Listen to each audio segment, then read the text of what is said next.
Hello, Voices of Wrestling listener. Dave Ryan here. Have you ever wondered to yourself how many hidden gems are hidden away inside the last years of World Championship Wrestling? Have you ever asked yourself how many tenuous gags can be made about the name Mike Enos? And have you ever thought about what it sounds like for two Irishmen to interpret a very chaotic company through its B show? The answers to all this and more are just a click away. Check out Days of Thunder every second Thursday on the Voices of Wrestling podcast network.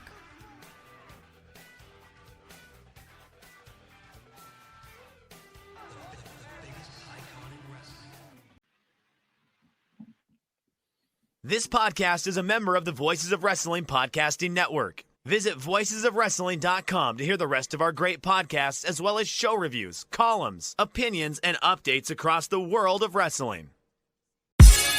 Competition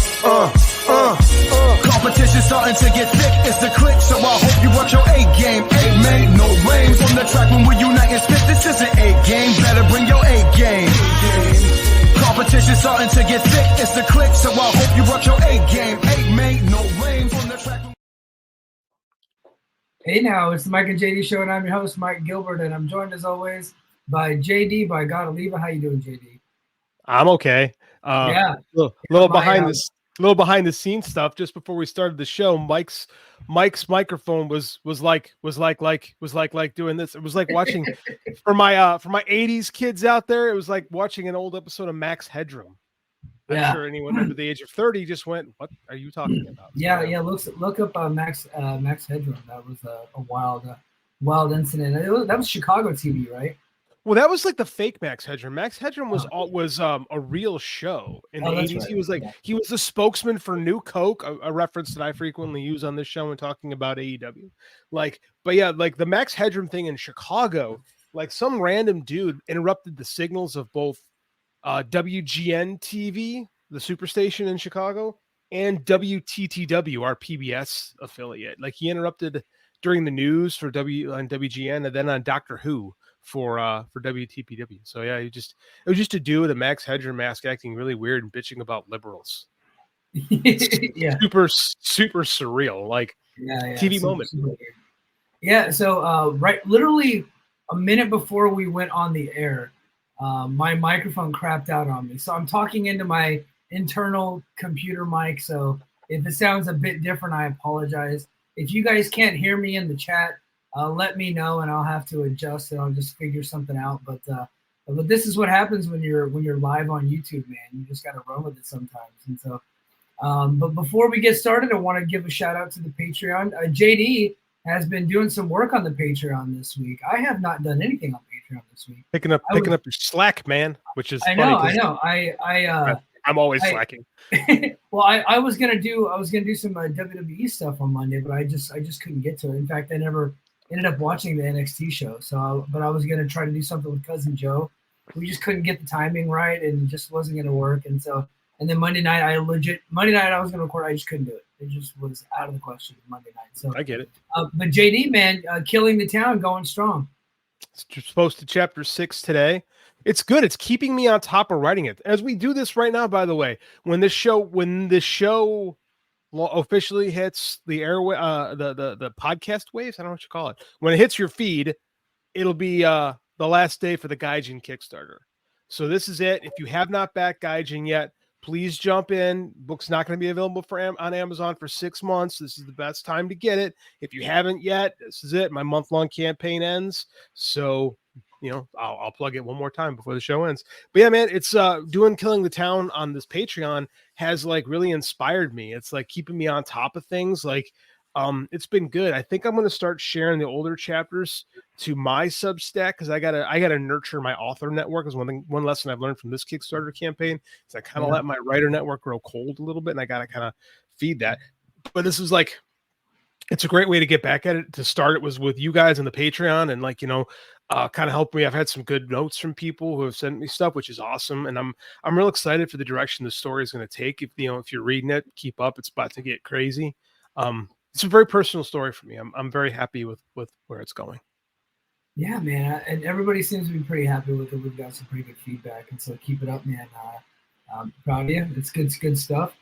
I myself have I have done a thing in the last week. I have brought back Affliction t-shirts. As you can tell by my Brace for Impact Affliction shirt right here, I made this shirt. If you go into the YouTube description on this video, or even if you're listening on Apple Podcasts, Spotify, wherever you get podcasts, it'll be in the description links. Just click the link to my TeePublic store. I decided to bring back Affliction shirts, well, because I lost a bet. I heard. And not only did I lose it, I got my ass kicked on this bet. I bet TNA. Well, they didn't accept the bet, but it was more to my followers. I bet that if I was so sure that TNA would not be able to do 3,000 seats or 3,000 tickets for Slammiversary in Montreal. I was so confident that I said if they did, I would buy a Big Con T-shirt and wear it. Well, they're closing in on 4,000 tickets out right now. I don't want to say sold because I think they did a lot of giveaways, and they did do mass selling of blocks of tickets to some sponsors and stuff like that. But still, for TNA, this is humongous, right? This is a huge house for TNA, and so I'll forever have heat with PCO over the job he did getting boots on the ground and selling his tickets. But so I was like, I went to the TNA merch website, and they don't have a Big Con shirt, which makes sense. So I just created my own. I was like, I bet Big Con wears Affliction shirts. And it was a running joke on Brace for Impact that I was going to bring Affliction back one day. So I created a Big Con shirt, put it up on my store, and bought it. You can't get it now. I don't want to make money off Big Con's name. But I did tell him, and he knows that I put it out there. And he actually liked my comment that if he wants the design, he can just have it. So. But that is out there. So I will be wearing a Big Con T-shirt for the post show for Slammiversary. So go to my TeePublic store. Head over to patreon.com/the Mike and JD Show. But I was gonna start off talking some AEW, man. But we got a super chat. Got a super chat.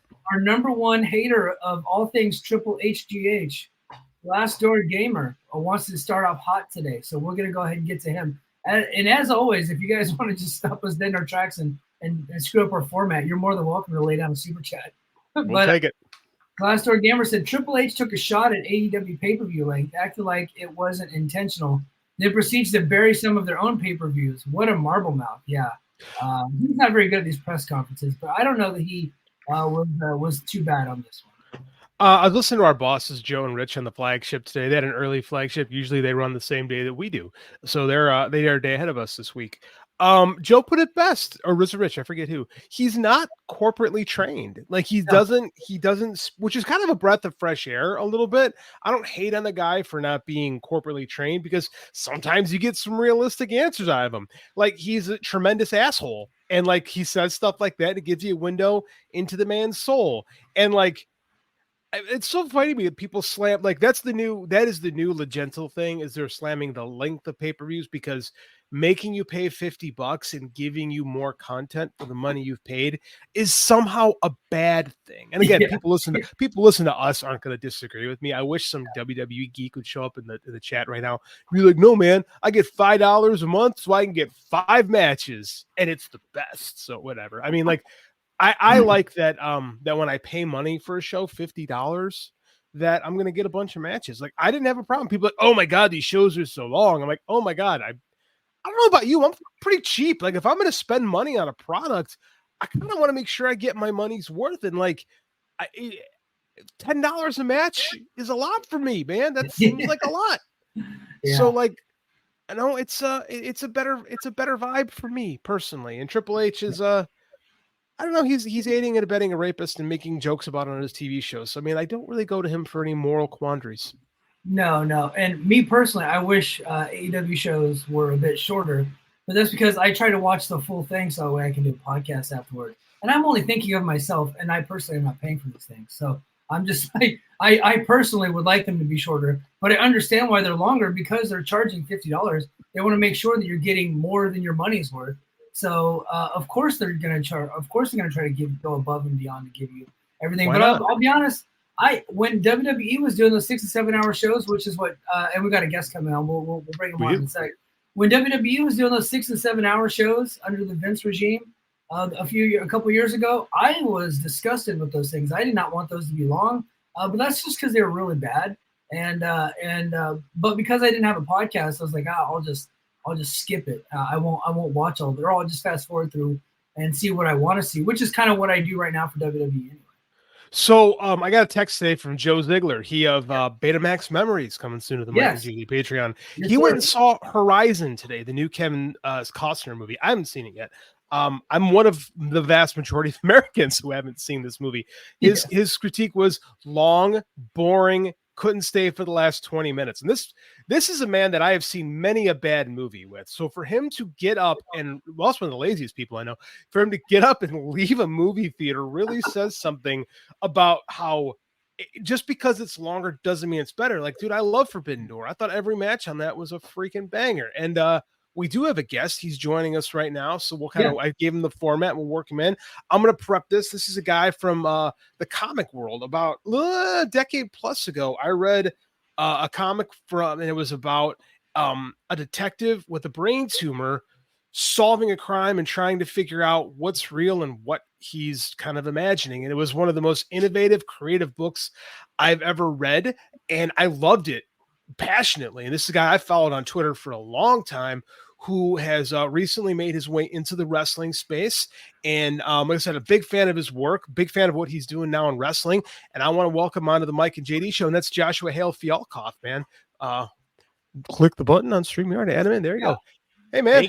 Hey guys. How you doing? Good. Thanks for joining us. Welcome to the show, Josh. We love having you here, man. Thank you so much for having me. I appreciate it. Thanks for having me on. And thank you for saying nice words about tumor. It's always nice. I like hearing nice words about it. Dude, it's an excellent book. So you know, Josh, my mic doesn't always sound like this. My microphone, legit, like minutes before we went on the air, quit on me. So I'm just talking into my computer today. So please don't. Weirdly, when I went to sign on, I have two cameras because I do live streaming. And the camera that I usually use for everything also would not work. So I'm using like my shitty camera, which is why I look all blown out and weird.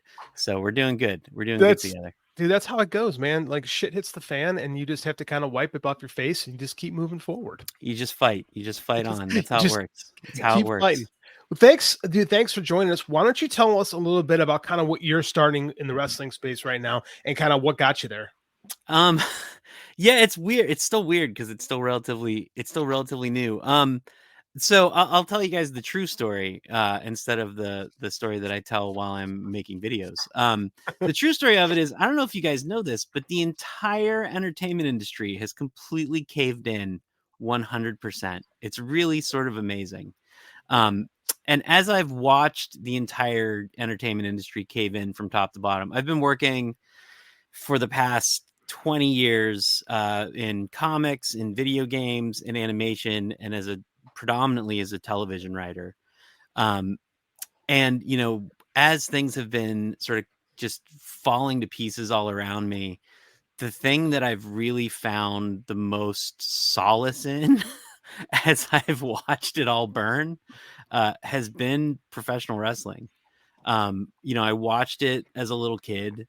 I watched it all the way through the Attitude Era, up through about John Cena. Like once John Cena came, John Cena parallels my move to Los Angeles. I graduated college and I moved out here and I started working in the entertainment industry. And, you know, I lost freedom of time. I started working literally 20-hour days every single day, 7 days a week, because that's what working in Hollywood is, because despite our unions, they don't actually protect us. And so I sort of fell out of wrestling. And then again, like, because the industry has been so screwed up the past like 3 or 4 years, I fell back into it. So now, you know, once the strike started about a year ago, and now like once the strike ended, work never really came back. And I've been sort of heart sore, to be honest, that I haven't been able to make anything.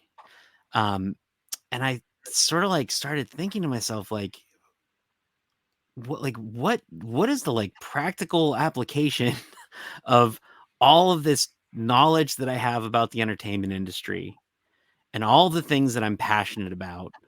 What can I possibly do? Like, what can I take these two things and combine them with? And like, what makes me happy? Like, what is the thing that actually gives me joy? And my wife said to me, I mean, you really like wrestling. Like, you really, really, really like wrestling. And I thought to myself, like, you know, like, nobody talks about wrestling from the point of view of the entertainment industry. Like, nobody talks about it from, you know, a writer's point of view. Nobody talks about it from a producer's point of view. And, you know, and I've been producing and writing television and like live events and doing interactive and video games. And like, I've been working in that space at a pretty amazingly high level. Like, when I actually stop and think about it, for 20 years. And it really just sort of all kind of came together that it started as, you know, a YouTube channel. It's a YouTube channel, an Instagram account. And I had a TikTok, but it got taken down because of AEW, because they're real bastards, it turns out. Who knew? Yeah. I love them so much, and they're so mean. But yeah, so it started, and it's called Wrestling with Story. And I talk about professional wrestling and the news of the day, and I talk about the shows as they air. And I talk about all of them, but instead of just sort of talking about them as a fan, I try and talk about them instead as a writer and as a producer, and what I see as sort of the challenges that they face and the things that they do really well, and the things that I take from them and have taken from them in my career, and learned from and like really applied in my work. And it's been really remarkable. Like, I've had a ton of fun doing it. It's funny saying it, you know, like, I just worked on the last TV show I worked on was the Avatar: The Last Airbender Netflix show, which was the most expensive TV show I think ever made. And is also the most streamed show of all time. So I say that before telling you I just passed 500 subscribers on YouTube, and I was like, Yeah. woohoo! Hey, I'm so excited. It took us a while to get to that point. So that's a hell of an accomplishment, because you're starting from the ground up. A relative unknown in our space. So to get 500 right now, that's pretty freaking That's good. solid. Thank you. Yeah, thank you. I think I'm actually I might be lying. I think I'm at like 470 right now. So I'm That's almost fine. at 500. But I'm We all close. round. We were gonna let you have it, bro. No, I know. I felt guilty all of a sudden. But No, so it's wrestling. You work, man. We lie. It's true. There's 1,000 people just waiting for me right now outside. But it's been really rewarding. And again, like, even though it's not the thing that I'm trained in, and I weirdly have worked with a bunch of people who've actually been writers in professional wrestling. Because a lot of guys bounce in and out of the industry, and you end up working in professional wrestling because they love people from Hollywood. So I've actually worked with a bunch of people who've gone out and worked, you know, in Connecticut. But, you know, so I have some like slight insider stuff, but I'm really going at it just from the practical stuff. So, you know, the video that I put up today was looking at the problems that AEW has with their ratings. And when I look at them, it's like, well, I can tell you very clearly why their ratings are bad. And it really comes down to like one simple thing. It's really hard to talk to people about actual wrestling. Like, I can talk to you about stories. Like, I can tell you about the bloodline, and it's pretty fascinating. And you can be like, oh, okay, yeah, like, I want to see what that's about. It's about this. Okay, so there's Roman Reigns, and he's got, you know, his whole family has all the, like, when you start talking about it, it's like engaging because it's a story. But if I try and tell you about Will Ospreay, who is a fucking god, right? Like, I love him to death, and I think he's amazing.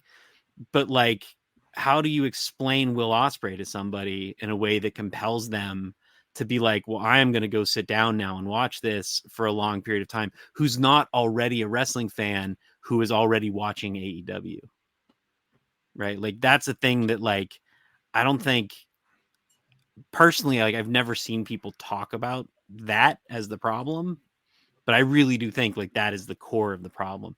That's the kind of stuff that I talk about. That's the kind of stuff that I'm doing.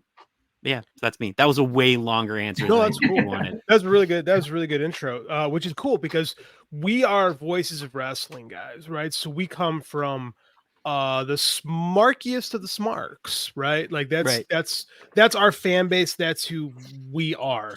Like, so it's interesting because like I don't disagree. I think that's kind of what that is the challenge of AEW is when they created the program, when they created the promotion, they were trying to create something more aimed at the hardcore fan base who was dissatisfied with the WWE product in the latter half of the 20 teens. You know, Right. you're talking to two of those guys. Like, I still don't watch WWE. I don't like the way this show is produced. I think it's too slick. I don't like a lot of the scripted promos. I don't like, because I don't think wrestlers are very good actors for the most part. Mhm. So a lot of it lands very flat with me. Whereas I watched like the Hangman Page promo that was on social media, not on the goddamn television show. And I'm like, this is what connects with me as a fan, is like feeling a person's, like, maybe they're not their real feelings, but there's something in there that they're tapping into that I find to be much more emotionally appealing. And I think that they struggle to really showcase what they do differently. And one thing that we've always really harped on for AEW is like, there's a list of bodies of like promotions that have tried to do WWE liked and Right. have failed. Right. Like, nobody can outdo the WWE as far as sports entertainment goes. So one thing that Mike and I both always say is be different, right? You're never going to be them. Don't try to be them. Be different, build your base, do it that way. And like, it's so interesting because I think you're right. I think it's so much harder to sell people on, hey man, the wrestling is awesome. Which is why I think last night's Dynamite was so good, as I think there was a lot of tangible stuff that you Yeah. could sell people on. Yeah. And I think I do agree. Will Ospreay is probably one of my top 2 or 3 favorite wrestlers going right now. I think he's a really good promo, but I think his backstory we haven't really dug into yet. And like, what is his why? We don't exactly know yet. But I think the most compelling television character on AEW right now that I would say challenges any other narrative about the storytelling in AEW is Hangman Adam Page, whom I put on our thumbnail this week with his bloody face screaming into the camera about Swerve Strickland, doing a home invasion on him and threatening his family and the whole backstory there. He ended up not winning last night, which Shocking. which puzzled me. It was a weird choice. It was a very weird choice. I felt like, that's where the story was going, but I still find him to be a compelling character. What are your thoughts on the character of Hangman Adam Page and where he's going with it right now? My problem with Adam Page is I don't think he's a very good wrestler. Really? We were doing so good. I know. He just sort of doesn't do it for me. I wish he did. I don't know why. There's something about him. Like, of all the guys in the elite, he's the one who I'm sort of like, yeah, he's okay. I think the story with Swerve is really good. I think the problem with the story with Swerve is that, first of all, they explored it really thoroughly, right? Like, so we did that story really well the first time around. And I think when it comes time to do that story again, the question becomes, so what are they going to do that's novel about it? What's the novel version of that story that we would tell today? And so the novel version is, now Hangman is the bad guy and Swerve is the good guy. Except for one thing. Swerve's not really a face. And Hangman's not really a heel. Like, they both are sort of tweeners, right? Like, they're both sort of in the middle. So what's that story actually going to be if you do that story again? Right? Like, I think there's a practical problem to running that story again that makes sense not to do it. Because as soon as he came back, like, it made, when it was like, who's going to be the mystery guy, I think like that week might have been even the first time I did a recap episode. And I was like, it's obviously Hangman Adam Page, like 100% it's going to be Hangman Adam Page. So like it wasn't a surprise that it was going to be him. But my thing is like those 3 matches that they did told the story in a very compact, very compelling way, possibly too compactly, right? Like but it really had a beginning, middle, and end, and it had sort of a finite point where like the audience decided. The audience decided on Swerve, and Hangman wasn't compelling enough as a face to turn the audience, because tell me what Swerve could do worse. Right? Like, what could Swerve do that is more awful than what he did? Well, he could have hit his finish on the baby. I think That's probably would have sealed it. But, Dude, he did JML driver the shit out of that little kid. yeah. I think it's interesting what you're talking about. I think the template that they've been trying to model with this feud is Bret Hart, Steve Austin, because it started out in a very similar spot. You know, in Survivor Series '96, Bret very clearly the heel, Steve Austin very clearly actually Bret very clearly the face, Steve Austin clearly the heel. But there's something going on. It's not quite there yet, but like it wasn't like people were all on board with Steve Austin in the fall of '96. By their second match, spring '97, the tide is totally shifted, and they do still probably the best executed double turn in history. There are not very many double turns now that I think about it, but like one of very few. And I think part of the tide that was turning similarly is that Steve Austin also did a home invasion on Brian Pillman. Very true. And I think there's a lot too. I think what made and I think that you talk about both those characters are tweeners. I think there's the similar here. I think Bret felt very justified in his actions, and his whole storyline was, I haven't changed, you guys have changed. Yeah. Right. And I do feel the same way with Paige here. So I think that it can be, because I'll even argue that there was still meat on the bone to Steve Austin and Bret Hart, and we never quite got all of it because, stuff that's been litigated a bazillion times. No one needs to go over that again. But I mean, like we all got robbed very clearly. Yeah. So there's still could have been stuff there. And I'm just holding out hope because I really like their chemistry together. And I do think that there's more that could be done there, but they definitely have to steer harder. And I agree with you. I think that I like Swerve Strickland, but I always feel like we're not quite there yet with him. I do feel like as the cliche goes, the title is trying to make him a bit. I'm still a bit. I like him. Don't get me wrong, but I still don't feel like he's quite the guy. They've done him very few favors. I think so? I think the Will Ospreay match was the first time that it was like, oh, there you go. Now he's a world champ. Now he feels like a world champion. I think he just hasn't felt like one. I think that like the first thing he did as champion was fight Kyle Fletcher. And like, listen, I love Kyle Fletcher. I think that guy, if they stop using him as a jobber, he could be, a future world champion. Like, he's amazingly talented. He's got a great look. He's really charming. But that match was, why would you do that? Like, there's no logical storytelling reason. Like, it doesn't put Swerve over. It doesn't make Swerve feel honored. It just makes it felt like a warm-up match, and that's how they introduced him as a champion. Like, it's ridiculous. It's just bad storytelling. And they've made choices like that over and over and over. They keep doing it to him. So I think just the booking in general hasn't done Swerve any favors. And then I think on top of that, the feuds, I love Christian Cage. I think Christian Cage is one of the best heels in wrestling, but that feud was not the right feud. Like, it didn't have legs. It wasn't given time to grow. It wasn't given time to be anything. It was what it was. It was like, this is the guy you're fighting now. This is the guy that you're up against. And what they did that was interesting is the actual feud was against the Elite, right? Like, that's really what that feud was. But the Elite set up the fight and then pissed off. They just had nothing to do with it.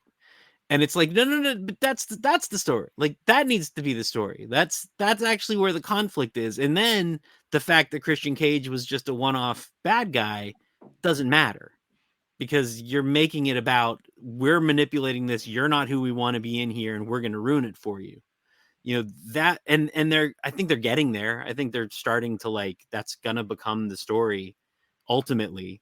But even that gets weird, because then what's the story with Bryan Danielson? Like, it's weird. It's a very weird choice. And I loved, like you guys said, like, I thought yesterday's Dynamite was sensational. Like, I think it might have been the best episode in months, from top to bottom. Like, it did everything. Even again in the episode, I shot the episode, then I shot my episode yesterday about what was wrong with AEW, then watched it, and then was like, oh, I gotta go shoot more. And then I shot an edition where I was like, listen, they actually did a bunch of the things that I talk about in this video, so disregard some of it, but hopefully they keep doing that and it actually makes a difference.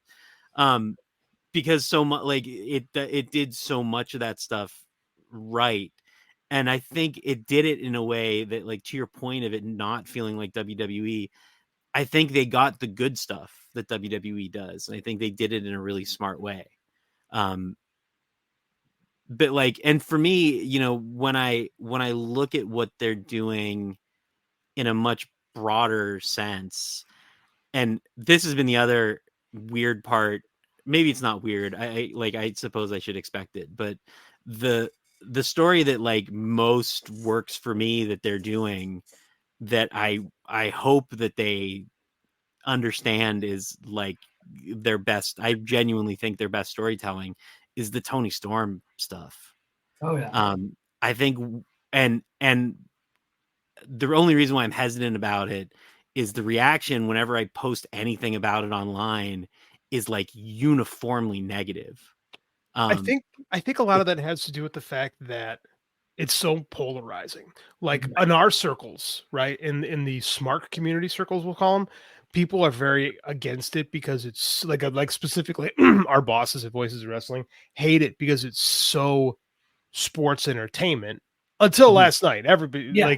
Everybody seemed to be on board with last night because that was freaking awesome. Yes. Like that, the end of Dynamite last night absolutely ruled. So I get why you're getting that, because, like, the AEW fan base, and I've said this on our show a couple times, is really fractured right now. Like, you have, like, guys like us that are, like Mike and I specifically, that come from, dudes that were watching New Japan, when WWE was bad, and guys that went out of their way to watch Noah. Like, I had a Noah podcast before Mike and I had our show together. So I mean, like, this is, and then you have they went out of their way to try to lure in some more WWE fans, and it's created this, like, dissatisfaction within fans of the product, because I think there's a lot of, they don't know what they are sometimes. Like you've said a little bit, like, there's some weeks we want to be like the hardcore smart promotion, some weeks we want to tell our own bloodline stuff, and it's just like, it creates confusion, I think, sometimes, as to we've said this in their show a bunch. What is this product? Like, what do we want to be? And I think it's been better lately, but I do think there's a little bit of an identity crisis there. Yeah, I think the last 2 weeks they're starting to shore up some of their weaknesses. I agree. I would say, and in fact, you said that, or Josh said that last week was the best episode in months. I think it was the best episode since the previous episode. I think the last 2 weeks have been, like, two of my favorite Dynamites that I've seen in a very long time. It seems like they're starting to hit their stride again. It's not reflecting in the ratings just yet, because I think that's going to take some time. It's going to take some more time of people kind of talking about it, like water cooler talk, and getting more buzz behind them. But I feel like if they keep on with the string of shows and some of that stuff, now are they gonna get back up to, like, close to 1 million again? I don't think so. I just think with the way the television is going, they're not ever going to get to that point. But I do think they get to, like, a solid place here coming up pretty soon as they head into the TV rights negotiation. The title of the episode is AEW is all the way back. So clearly I named the episode. Clearly I'm on a high for the last 2 weeks. But I do completely agree with everything you guys are saying. I am one of those guys that shit all over the Toni Storm thing since its inception.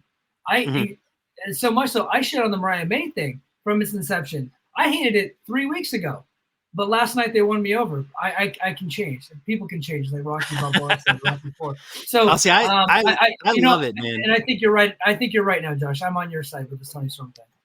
I love it. And the thing about, because I think Toni Storm is, like, the thing about Toni Storm is when you watch her as a wrestler, even though she's doing this broad, ridiculous character, take the story out of everything and just like looking at her as the character that she's doing. And I come to it with a fairly large bias because my wife writes biographies of movie stars, of 1940s movie stars. So it's like right in my sweet spot, like as a character.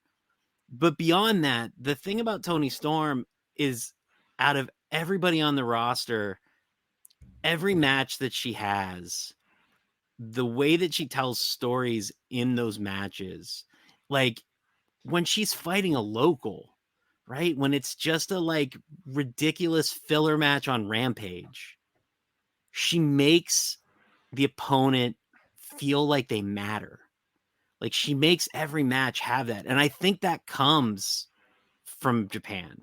Like I think there's a very, very Noah New Japan feel to it. Stardom rather, you know, like there's this very like she takes the matches and I like the one that sticks out to me in particular is there was the tag team match the week before.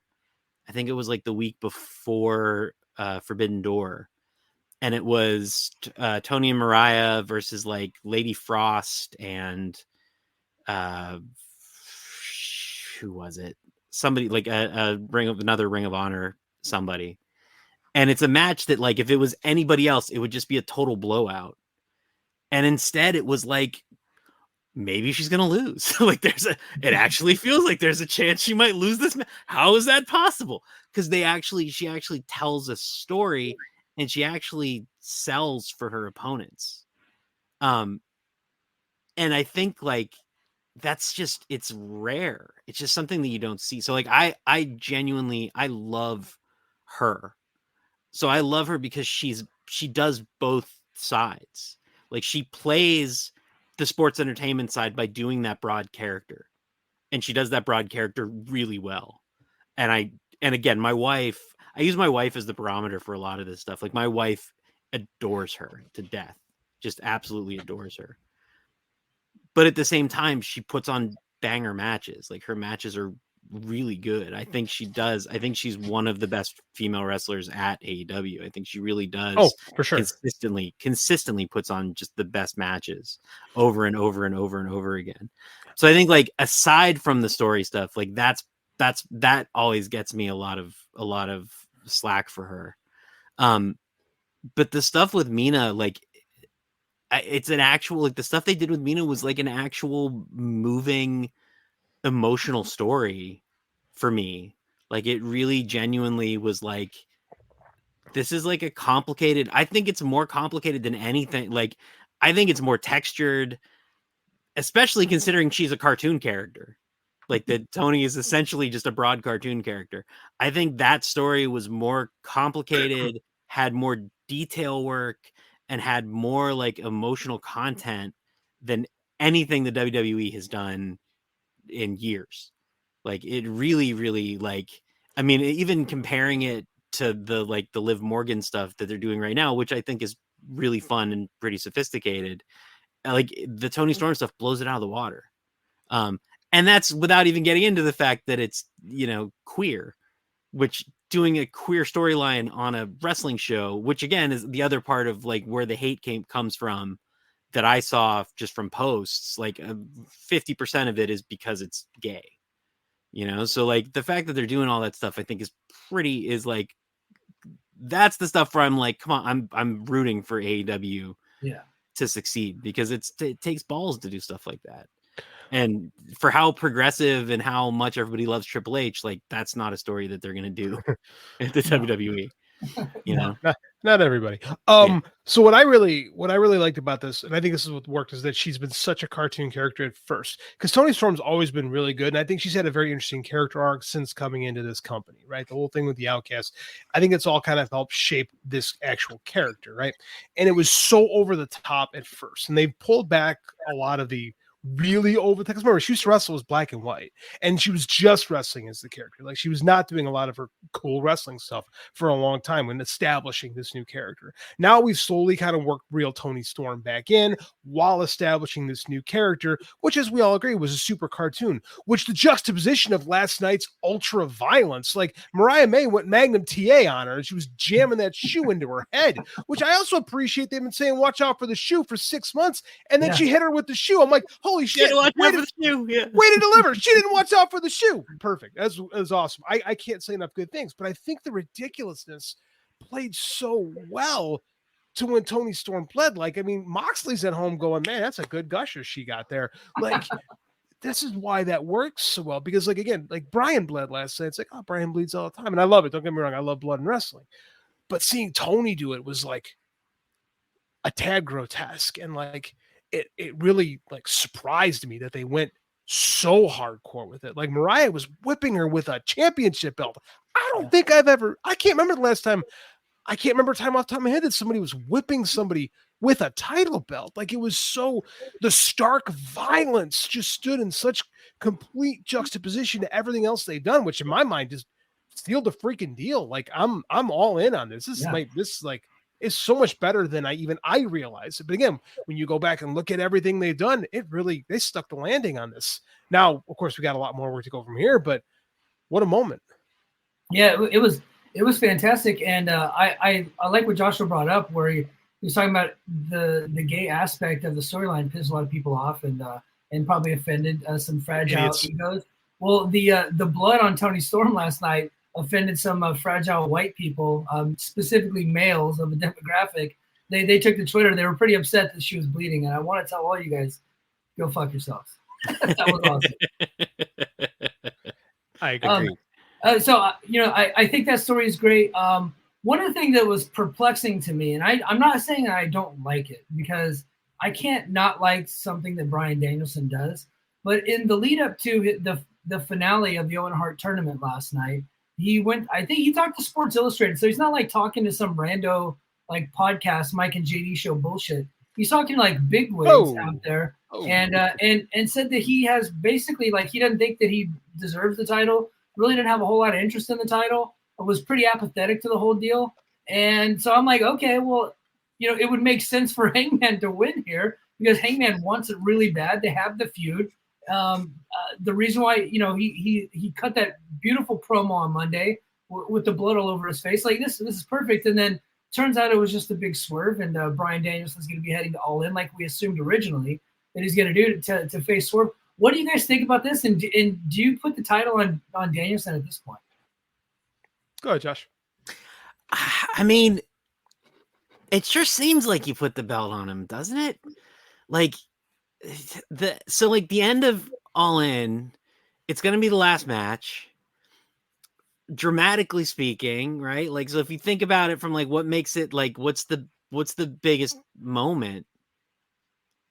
Swerve retaining doesn't feel like the celebration. It's everybody standing there pumping their fists, chanting yes, right? Like, that just feels like that's the image. Yeah. And look, Tony Khan doesn't always do the image, but like, dude's trying to sell out 100,000 seats. He's got to do something. And it's like, when you're trying to do that and like he wants to do it again next year. So like you sort of have to, there's certain things that you have to kowtow to. Like you have to satisfy your audience. You have to make them happy. And so it feels like there's no way for him not to win. Because what it nets for Swerve in terms of him like looking like a badass for winning doesn't outweigh the bad feeling of he's retiring and didn't win.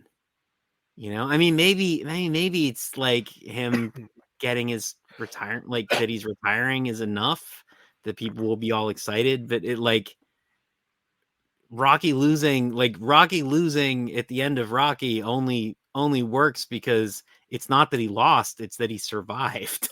right? Like that's why it matters. So if they manage to somehow build Swerve up to the point in the next, 4 weeks that we think that Swerve is literally going to murder him in the ring, then him not winning will be enough of an ending. But otherwise, I think he kind of needs to win for it to feel real. I love Bryan Danielson. He's one of my all-time favorite wrestlers. I adore his work, character work, and in-ring work. He makes weird choices sometimes, though. Going on all these media tours and saying, I don't want the title, I shouldn't have the title. It seems like it's promotional malpractice. Like, yes. You're trying to sell me a ticket, like you said, they got to sell this gigantic stadium in London. Like, I want to hear, and I got into an argument with our buddy, not an argument, but a debate with our good buddy Sam Shipman on this mic. And I'm like, well, promotionally, I want the guy shooting for the title to say, I need this belt, like what Hangman did. I need this. It drives me. I'm obsessed with it. Like, I want to feel that that my hero, or the protagonist, is invested in this, that he's working towards something. I don't know about it. I mean, like, he cut a really good promo after Dynamite this week, which of course was, again, not on the television show. So I feel weird about how we're getting into this to begin with. But that being said, now that we're here, I feel like Bryan's got to win. I feel like Swerve might have to trip, and they might have to do a reverse Montreal here and trick Bryan into winning the title. Right? Because he's always, here's the problem. Like you say, Rocky does lose, but it's the work that he put in. It's the journey. We get there, we earn that moment. Here's the problem. Bryan always loses the big match. Yeah. Bryan's story in this company is he constantly loses, and he wants to do it. He wants to put everyone over. Yeah. He's almost too giving. Like, he's almost too good a dude in real life. Right. I need him to be a little selfish here and give us that big crescendo. Cause here's the thing, Mike, where's Dynasty at this year? Dynasty? Is it Dynasty? Isn't that's the late show? Wrestle Dream. It's in the Tacoma Dome. I'm sorry. Yeah, Wrestle Dream, Tacoma Dome. Tacoma Dome. And that's that's Swerve and that's Swerve and Bryan's home, both of them in Washington. So you could have the rematch in Washington, and people are going to be all fired up when Swerve wins again, wins the next time around. Yeah. But I think, like Josh says, I think they need them. I think the company needs that moment, right? I think the AEW title lineage needs Bryan Danielson on there.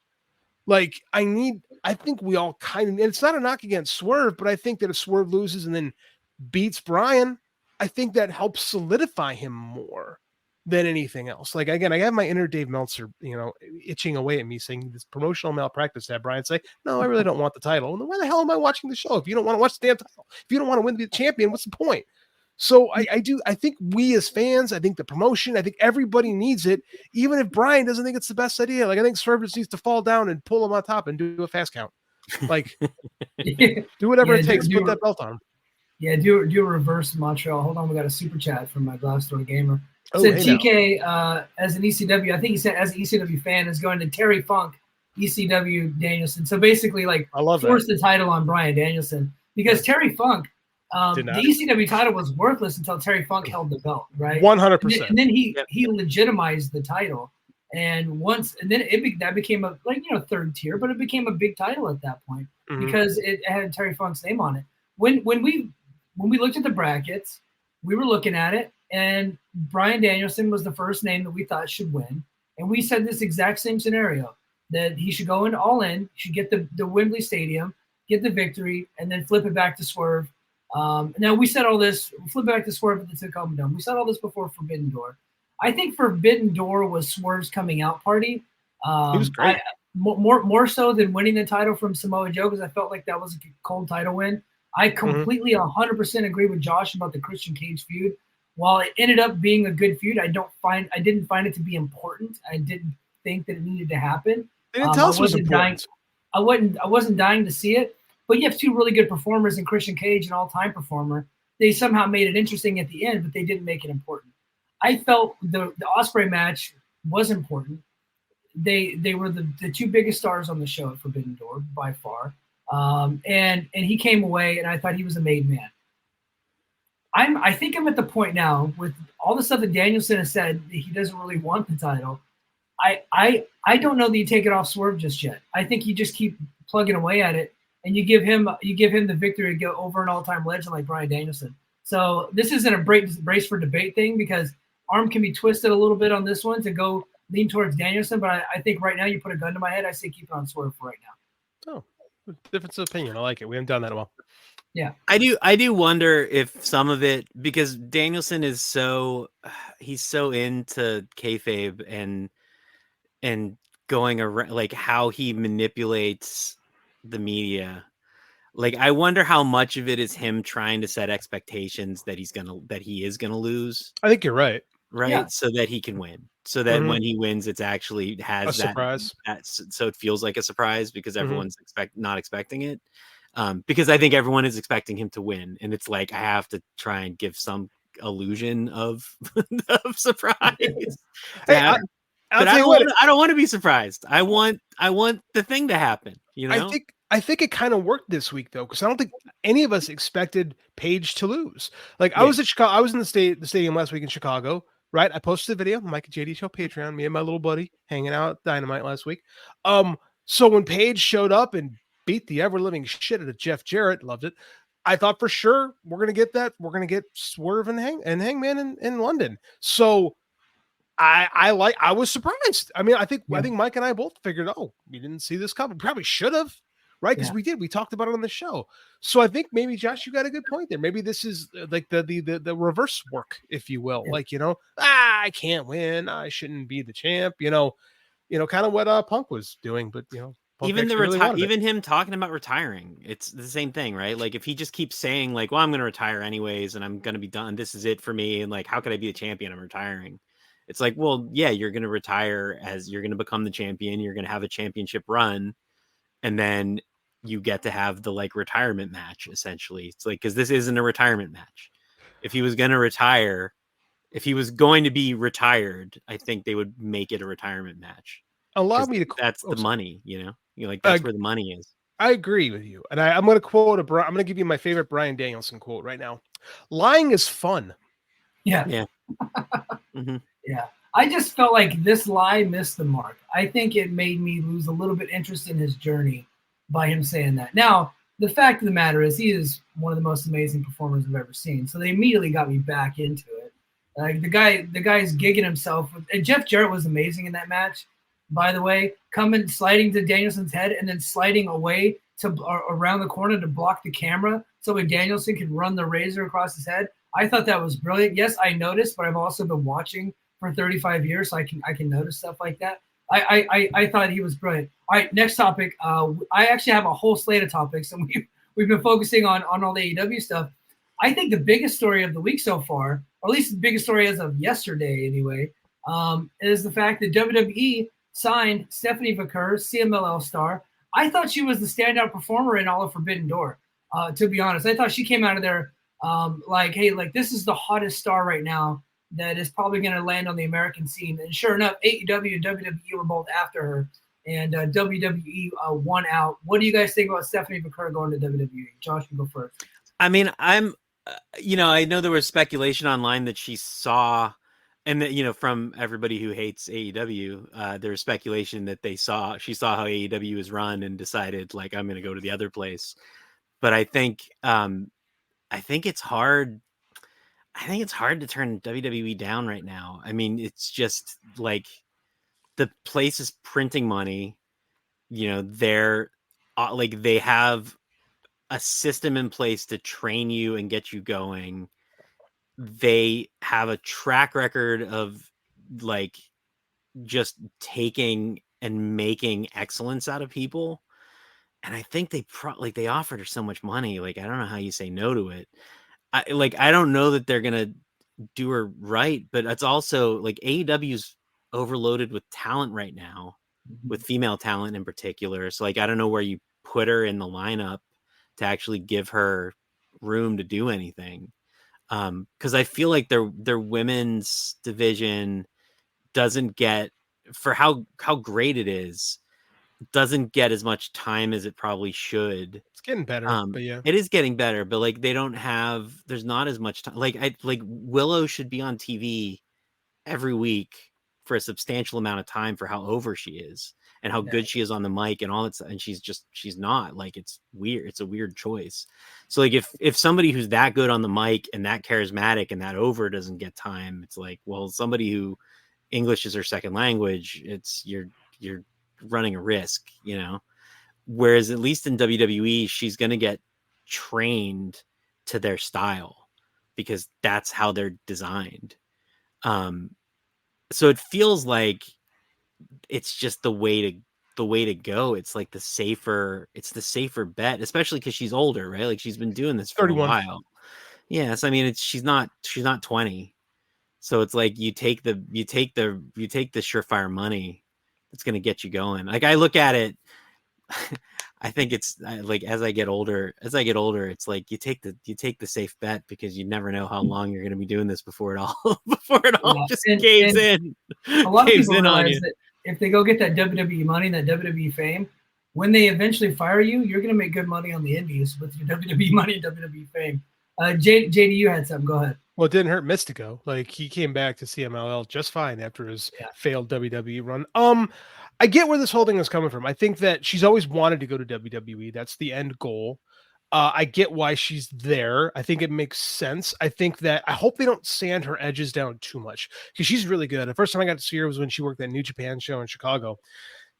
And I texted you and John Muse. I'm like, she's really good. Like I didn't realize that Stephanie Vaquer was this good. So I'm excited that she's got some opportunity. Where I get a little on this is she doesn't speak English very well. And WWE struggles to make stars out of non-English speakers. Yeah.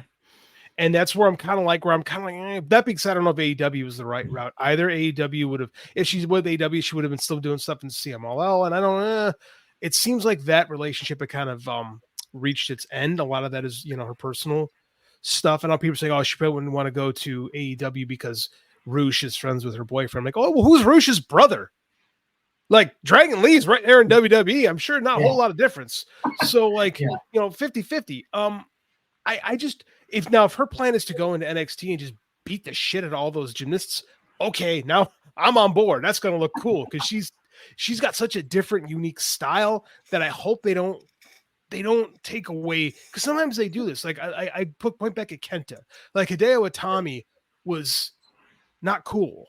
Whereas Kenta is pro wrestling's like legendary asshole. Like, they just was lost in translation. So I hope that they're able to keep what makes Stephanie Vaquer cool over there. But I do think it's probably the better move for financially and just career wise. I totally understand her jumping on board. Our buddy John Muse, I was texting him about that. And, he had some really cool thoughts about what they can do with Stephanie Vaquer in WWE. And he was real excited about it.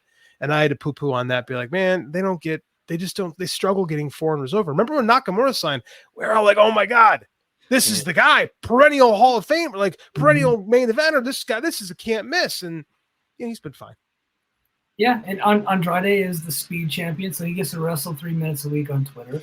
And then you go down the line, Dragon Lee. What's Dragon Lee up to? He was in a tag match on Main Event this week, I think. And so a lot of guys that struggle to speak, and guys and girls that struggle to speak English don't really get an opportunity.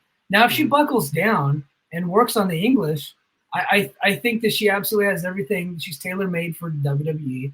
And the fact that she's a little bit older, I don't think is going to hurt her at all, because she doesn't look like she's in her 30s at all. No. She's a young looking person. God bless her. I'm 10 years older than her, and I look 20 years older than her. So good for her. But yes, you do. I think this whole thing is a wait a minute, JD. But the way this whole thing went down, you guys are going to be shocked to hear this. WWE decided to be a little bit shady in their dealings, and they got her to forego her upcoming bookings in New Japan and Red Pro. And also it looks like Tony Khan has a little bit of egg on his face, because the reason why they're coming after Stephanie Vaquer is because Tony Khan put her on the show, which is what happened with Dragon Lee. So, and Tony Khan wasn't able to seal the deal. And, now there's, what's his name? Lucha Blog and Rob Viper and the other kind of like the Lucha Libre bloggers that are out there. They're kind of talking like, CMLL might eventually get timid because of the situation, which is what happened to them before. Whenever they started to let their stars work in the United States, they started to get plucked, and they were missing dates and all this and that. I think this has far-reaching effects into Mexico, and I think it has far-reaching effects into AEW's partnerships, because WWE is coming after AEW's partners, right? And we saw today earlier Shingo Takagi from New Japan, who was just had a 5-star match, in my opinion, with Bryan Danielson and Forbidden Door, already tweeting about Stephanie Vaquer, and he would like to go see her in Orlando coming up here pretty soon. I thought he was trying to shoot his shot. That's what that's how I read that tweet. Well, yeah. Like, here's the thing though, and I saw some of those pro guys be like, "Oh, don't worry, Shingo would never leave New Japan." It's like, well, let me tell you about a little company called Dragon Gate. Yes. Like, here's the thing about that though, is like I really feel like Shingo's kind of topped out in New Japan. Like they put a title on him and they kind of like said, okay, we're not really going to go all in with Shingo. So at this point in Shingo's career, if he wanted to go to WWE, I don't think I wouldn't hold that against him. Again, I'm not even a WWE fan, but I get it. And New Japan's got the young guys that they want to start trying to push. Like, it's time to see what you have in those young guys. It's time to see what you have in your Musketeers. It's time to push your Uemura's. And I'm drawing blanks on names. I sound like an idiot, but like it's time for them to go. Suji Ren Narita, thank you, idiot. Shota Umino. Yeah. Like, and here's the thing with like losing Stephanie Vaquer does nothing to CMLL's business. They are still super hot in Mexico. They're gonna sell out Arena Coliseo every week. Mystico ain't going nowhere. Right? He might eventually. WWE? I doubt that, Mike. No, yeah. But I think if you wanted to step out from CMLL, Tony Khan would take him in a heartbeat.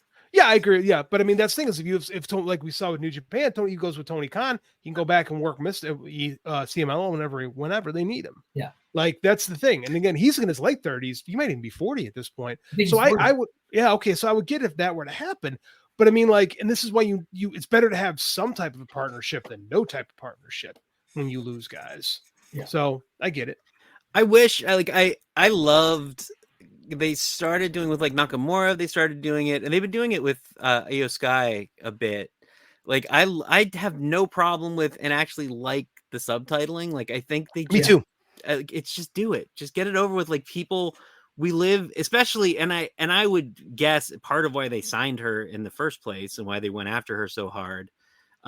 As we move into the Netflix era, like they're gonna want more languages, they're gonna want more international. Like again, having worked for Netflix and seen how they use their algorithms and how they use the sort of like mentality behind how they program, they want international.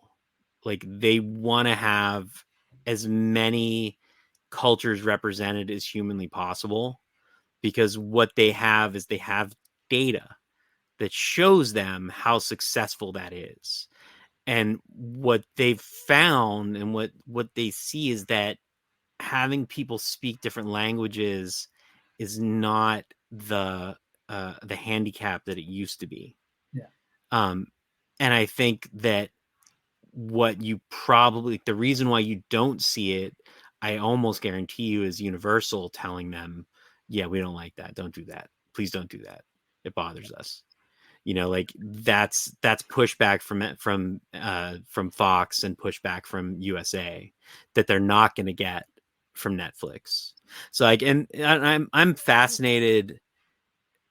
Like Netflix is a very strange company to work for, and I'm fascinated to see how the WWE does when they get there.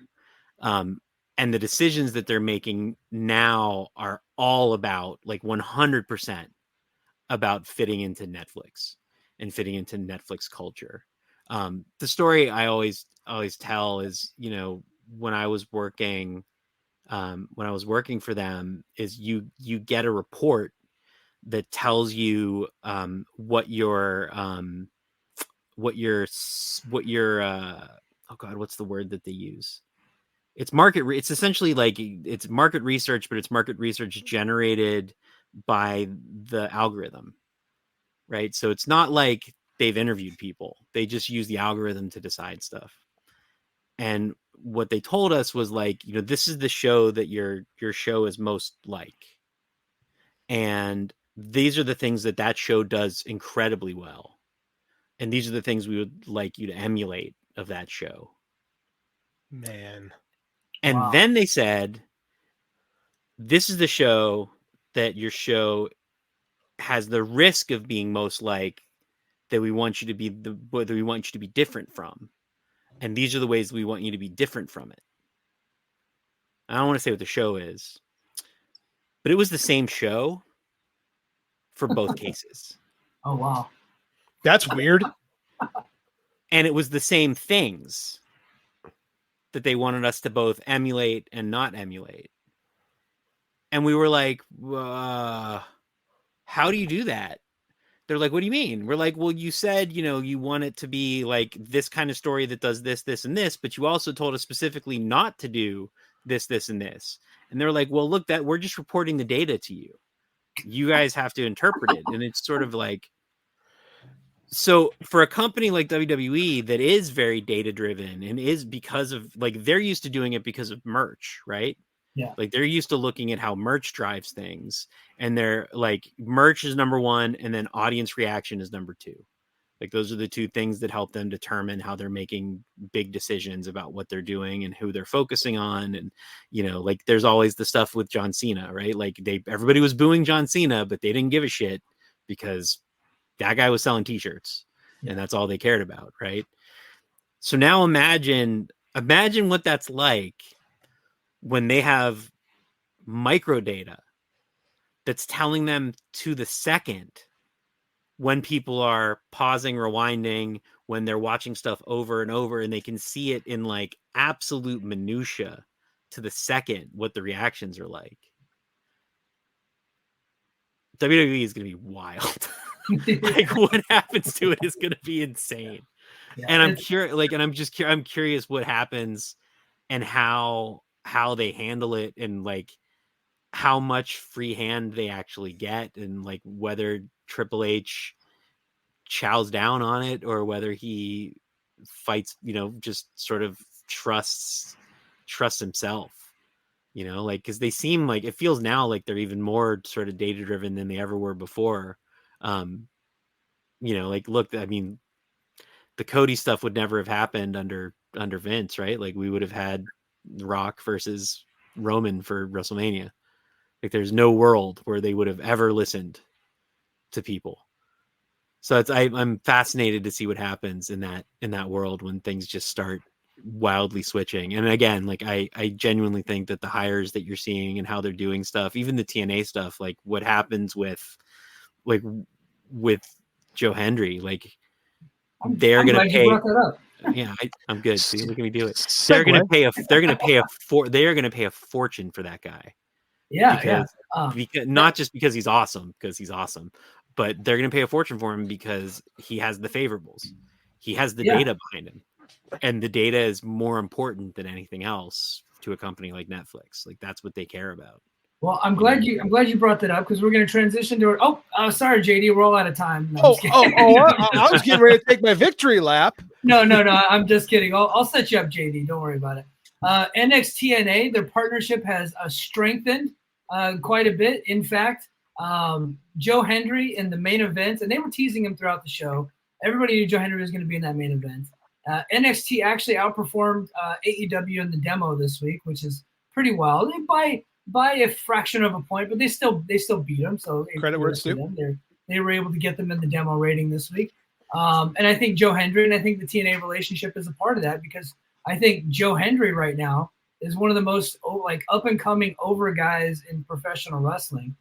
And it's only a matter of time before WWE plucks him away from TNA, who just wants his contracts up. Or if TNA decides to let him out of his contract early, which appears to have happened with one Jordan Grace. All right, JD, go ahead. I told you so.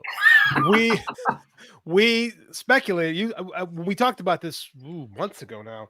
Yeah. You were like, hey, Jordan Grace is under contract till 2026. And I said, unless WWE gets her out of it. And you were adamant because your blood runs with TNA. I'm sorry, my friend. You are so a TNA guy at heart. Well, half of their roster blocks me because of how mean I am to them. So I don't know that that's the case. But me too. Yeah. Like, I'm just as guilty as that. This is why I'm not on Brace for Impact anymore. Like, but here we are. Like, it was very obvious they are interested in Jordan Grace, and their word is they're gonna let her out of the contract a little bit earlier, and she'll transition over to WWE, which makes perfect sense because she's right now the best woman involved in NXT. Might be one of the best women in the main roster when she gets there. Jordan's awesome. And you had a great tweet this week, so I buried you, and I'm going to give you some credit.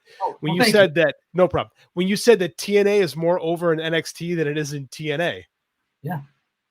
Well, NXT loves everything, and that's why that's why this relationship is working way better than anything that TNA has done before. Now I know that the AEW thing happened and they got Kenny Omega and they popped numbers early on. But this is more of a mutually beneficial relationship, 100%. and both fan bases are into it.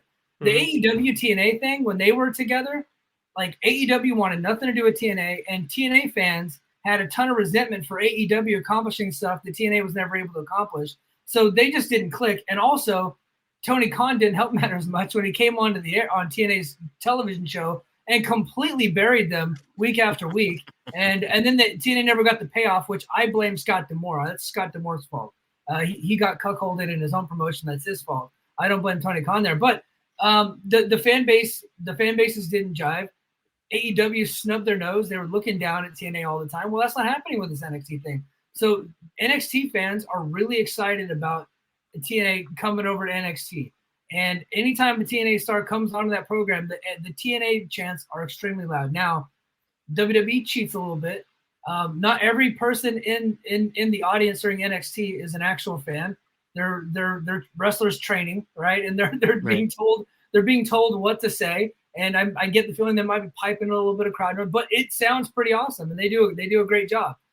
So that's exactly why I said that. But what I will say is on the TNA show since the Chicago shows from a few weeks ago, and that's carried over into Philadelphia, as a result of this NXT relationship, they're sold out, right? They actually sold more tickets in Chicago for Against All Odds a couple weeks ago than they did for Bound for Glory last year that featured Will Ospreay. They actually pushed the building capacity to 1,200. They oversold the building, which they've never been able to do before. So let's just say that it's a mutually beneficial relationship. But it's going to happen where WWE is going to want those TNA stars as they see how over they are on TNA programming. The first domino to fall is Jordan Grace, and it's only a matter of time before they take Joe Hendry too. And you know what? All you can do is be like, you know what? I'm happy for him. It's like, because I think Joe Hendry is going to be a multimillionaire. Oh, he fits so perfectly into what they do. I'm getting 84 flashbacks when I look at what's happening in TNA. Like, they're just how are they not gonna take what they want? And then what is TNA left with? Because they don't really have a pipeline. It's AEW New Japan. It's WWE TNA. Look, AEW and WWE are in a war, right? And they need to constantly refresh their roster. And so if you're a smaller company or you're a regional company and your stars start to get hot and their contracts are due, the top two companies are going to bid for them and they're going to take them. With TNA and WWE being in partnership, they can do that in a more smooth fashion than what WWE used to do to them, which is just pluck them out. And they legitimately poached TNA. And I have a specific example: Killer Cross. What they did with Killer Cross is Killer Cross knew he had an NXT deal waiting for him when he was working for Impact, and so that dude went to the sheets, went to the media, did everything he could to get out of his TNA contract because he knew he had that deal on the back end, and he was bad-mouthing the company, said everything under the sun that he could say, and they made him sit home for 6 months. They eventually let him out of his contract, and day one he was in NXT. That's called poaching. That is a poaching maneuver right there. But now, WWE probably gave him TNA a little something on the back end, like, hey, we really want Jordan. She's outgrown your company. She's been there for 6 or 7 years. She's won that title too many times. She's headlined pay-per-views. She ain't got nothing else to do there anymore. We're gonna take her. Let's work out a deal here. And I think that's what happened with them. I mean, she feels out of place there. Like when I watch, I'm not a super loyal TNA fan.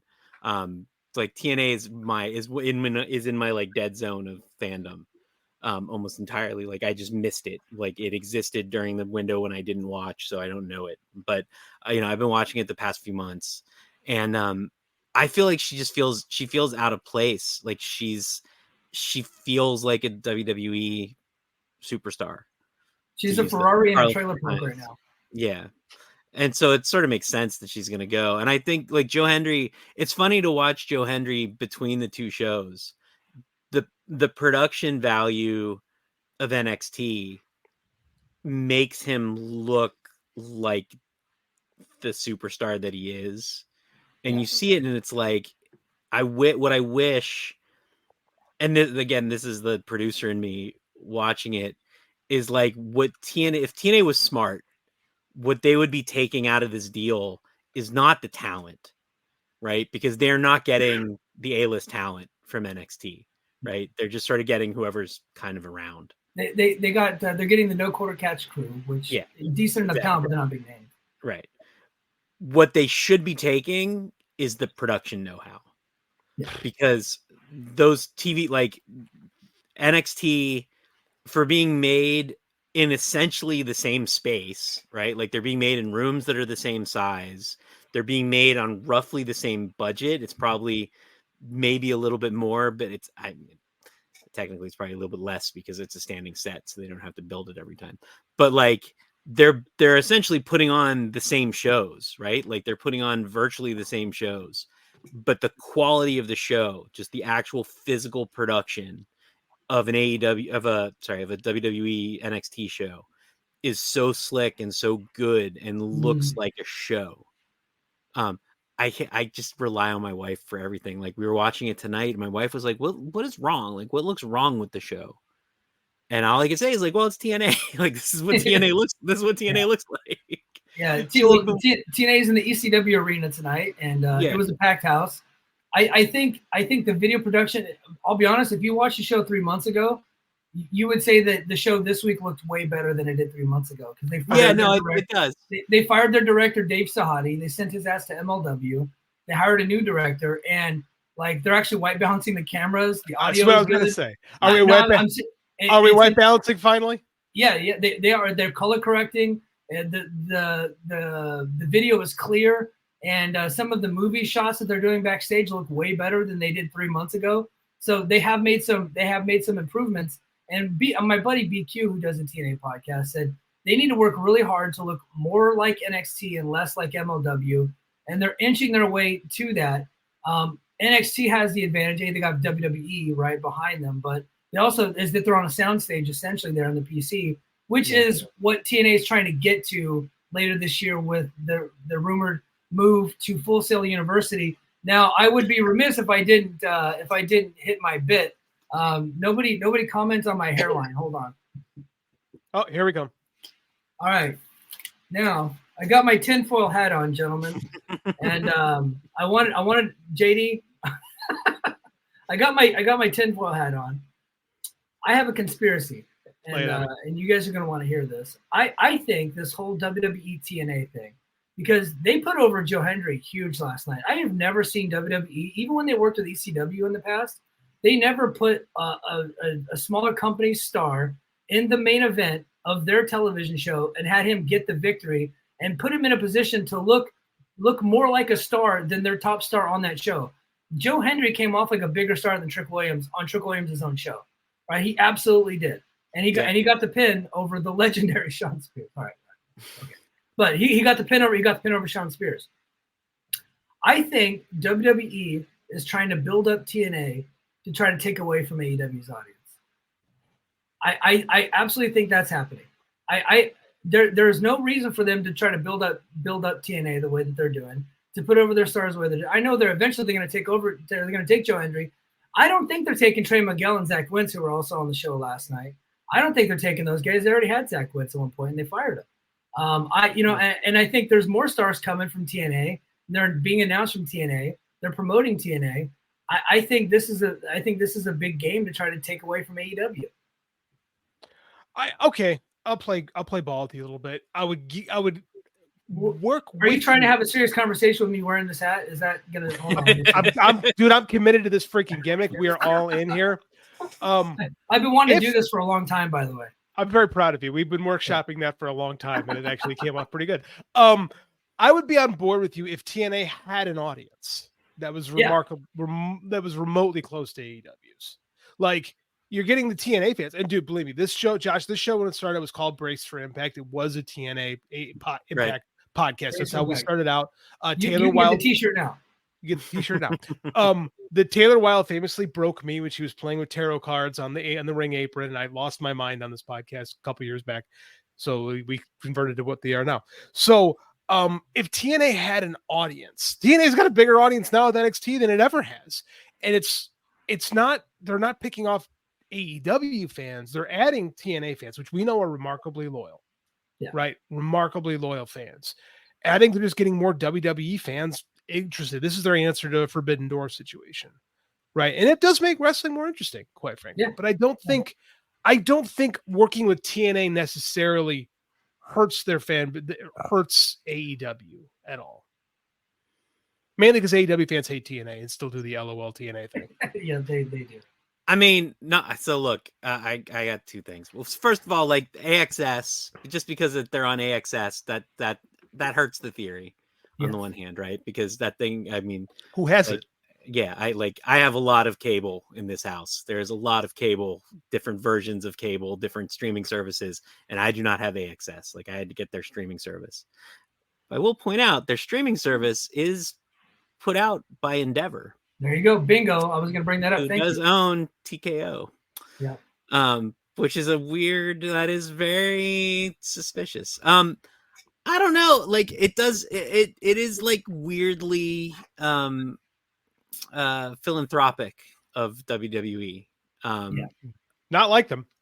It is not like them. Yeah. I will say I think I don't want to say that they're not getting something out of it because TNA has been a boost to NXT, but yes, go ahead. I think like I will say the reason to put Joe Hendry over is if you spend any time on TikTok, on Instagram, on YouTube Shorts, on any of them, there is literally no way to look at wrestling content to not hear that song. Yeah. Every second or third slide.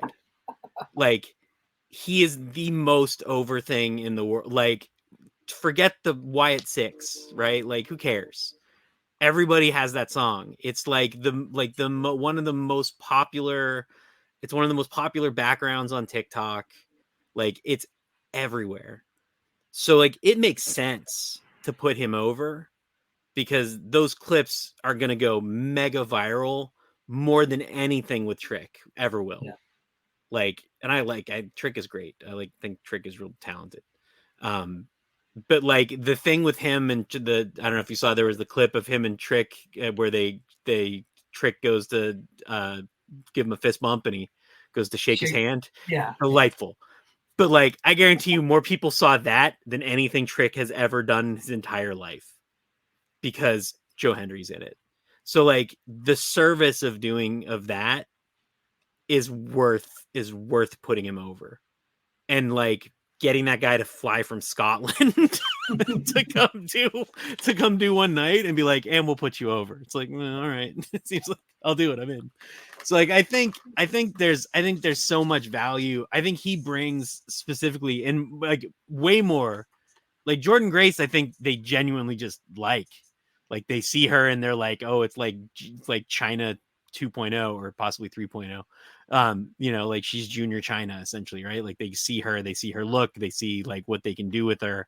They get her as like, that's a brand we can invest in, that we can do something with. I think Joe Hendry, they're like, oh no, that's a guy who's going to he brings value to us rather than the other way around. Yeah. And I think that's a lot of why they put so much behind him.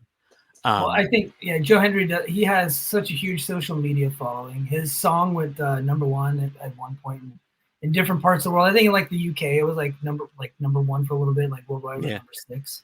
So he has his own brand, his own audience. I think as far as like a long lasting star, I think Jordan Grace is probably somebody that you can get behind longer term. With Joe Hendry, you wonder when the meme is going to wear off and if he's going to improve his wrestling skills to be a top guy. I will say his last couple matches in TNA has shown me that at least in TNA, he can be their top star by far. I think he's just good enough in the ring to be able to do that for TNA. I think he has some more work to do if he's going to ever get there with WWE. And we're getting ready to close up shop, and I'm going to do a little teaser for Brace for Impact this weekend on patreon.com/ the Mike and JD show. I'll be live on our Patreon. a former WWE executive, is now the chief revenue officer for Anthem Sports, overseeing Invicta and TNA.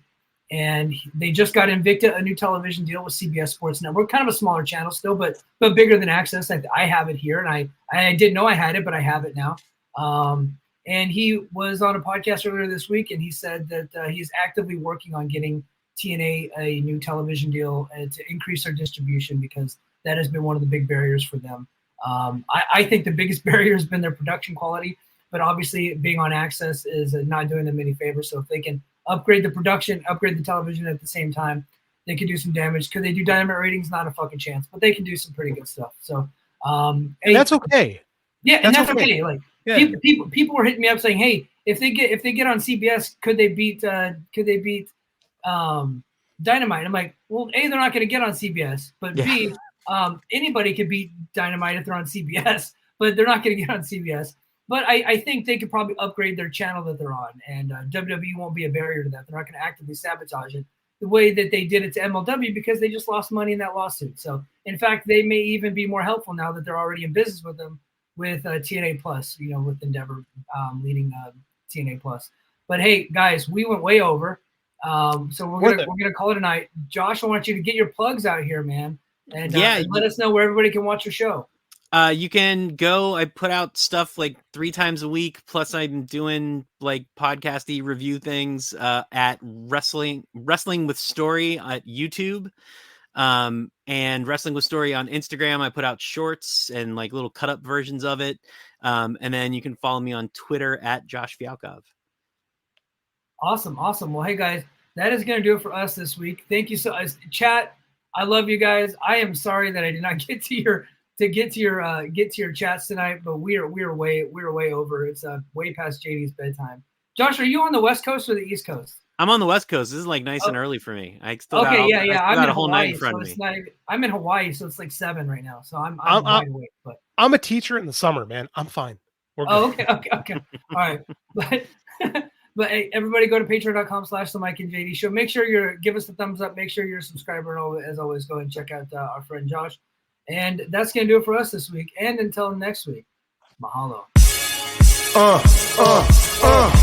Competition starting to get thick, it's the click, so I hope you watch your A-game. A-man, no rain from the track when we unite and spit. This is an A-game, better bring. Hi, I'm Case Lowe, co-host of the Open the Voice Gate podcast. The one question I'm constantly asked when it comes to Dragon Gate is, how do I get into the promotion? Well, stop asking and start listening to the Open the Voice Gate podcast, released every Wednesday on the Voices of Wrestling podcasting network. For exclusive news and show reviews, look no further than the leader in Dragon Gate coverage, Open the Voice Gate.